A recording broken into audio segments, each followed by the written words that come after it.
Après on s'est préparé en fait en juin l'an dernier, quand on a fin juin, début juillet. On a eu l'idée de faire le projet avec Monsieur Dumora d'un atelier 1 heure par semaine où on guidait les élèves pour qu'ils soient un peu plus à l'aise avec l'informatique, parce qu'après les périodes de Covid, difficiles, ceux qui n'ont pas trop d'ordinateur à la maison, ceux qui sont en 6e, ils n'ont jamais trop utilisé aussi de façon autonome. Donc on s'était dit on va essayer de les briefer un peu dès le début de l'année, pour ce qui est aussi, ils ont l'ENT en fait. Donc pour récupérer les devoirs, envoyer un mail, on s'est rendu compte que nos élèves, ils ne savaient pas trop. Donc on avait déjà cette idée-là, et donc entre-temps aussi, au courant de l'année, on nous avait proposé d'être le collège qui expérimenterait le projet. Et donc on s'est dit que ça pouvait justement, on pouvait rassembler les deux idées en même temps. Voilà. En fait, on avait 3 volets, on avait prévu 3 volets. Un justement sur tout ce qui était l'ENT, se mettre sur le réseau aussi, parce que ça, ils savent, c'est nouveau pour eux quand ils arrivent au collège en 6e. Et ça fait partie du programme de technologie et de sciences de 6e que traitait Monsieur Dumora en classe d'habitude. Ça lui prenait beaucoup de temps.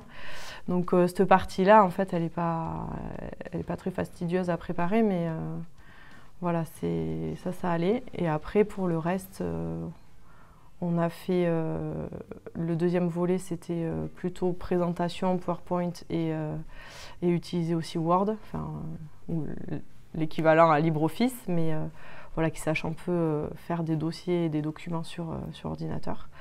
Donc nous, c'est quand même des choses où on a un petit peu de recul, où ça ne demande pas trop de préparation en amont, on va dire ça comme ça. C'est plus en fait le temps avec les élèves qui est à privilégier, parce que quand ils ne savent pas faire, il faut qu'on passe individuellement sur chaque élève. Voilà. Et puis là, le troisième volet, c'est le codage, donc pour les programmes de mathématiques et de technologie avec le logiciel Scratch. Voilà.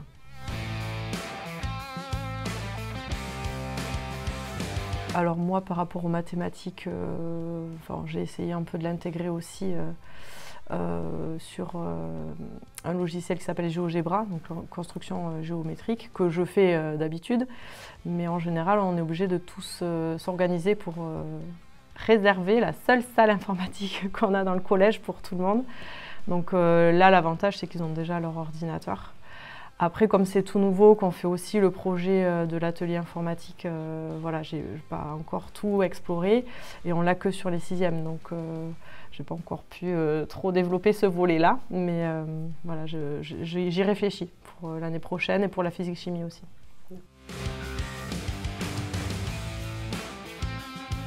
Oui, alors nous, l'avantage, ce qu'on a vu surtout, c'est que le fait qu'ils aient eu l'atelier informatique et cette dotation-là, ils sont plus à l'aise, plus rapidement et plus autonomes avec l'outil informatique.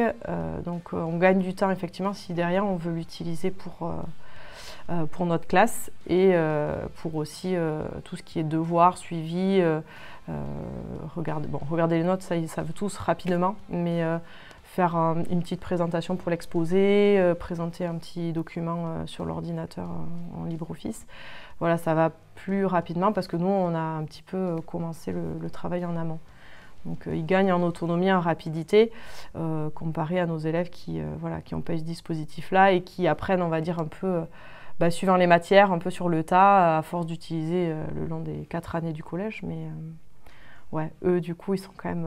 à la fin de l'année, ils ont presque le niveau des 4e, 3e.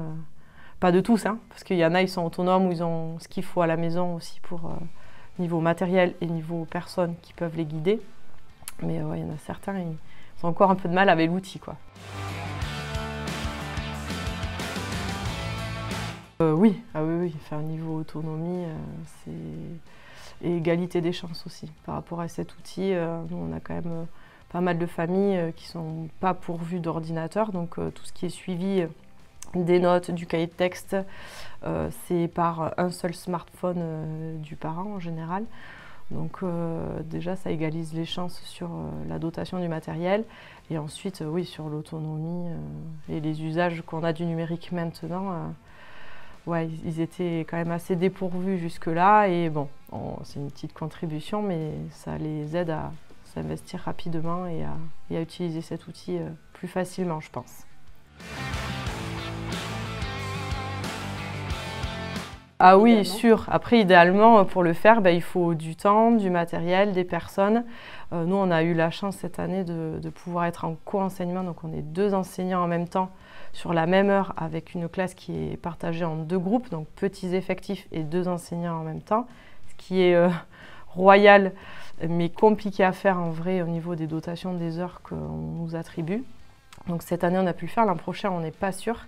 On espère parce qu'on n'est pas trop de 2. En fait, dès qu'il y a un ordinateur qui ne fonctionne plus, en fait, on est bloqué avec un seul élève.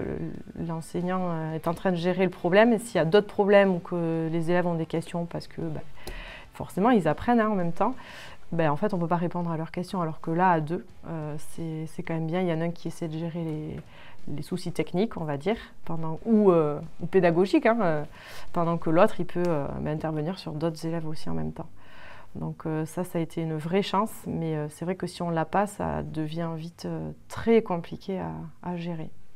Donc on espère que ça puisse se poursuivre l'an prochain et dans des conditions d'enseignement quand même qui sont assez compliquées à mettre en place, mais nécessaires.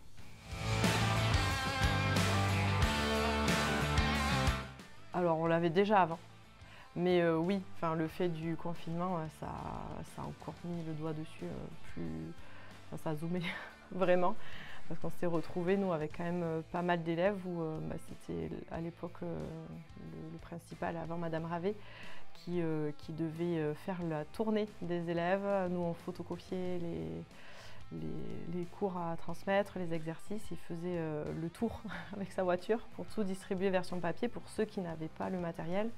Et même nous, au tout début, notre première chose qu'on a faite, c'est recenser qui avait quoi comme matériel à la maison. Et même ceux qui étaient assez pourvus, vu que les parents étaient aussi en confinement, ça va vite. Un ordinateur pour 2 parents qui travaillent en télétravail et 2 élèves qui doivent faire leurs devoirs chaque jour, c'était parfois difficile à gérer. Donc oui, ça nous a lancé sur ce projet-là un peu plus vite, mais je pense comme partout, que ça a permis de voir plus vite, de constater plus vite, mais quelque chose qu'on avait déjà, nous, constaté depuis longtemps.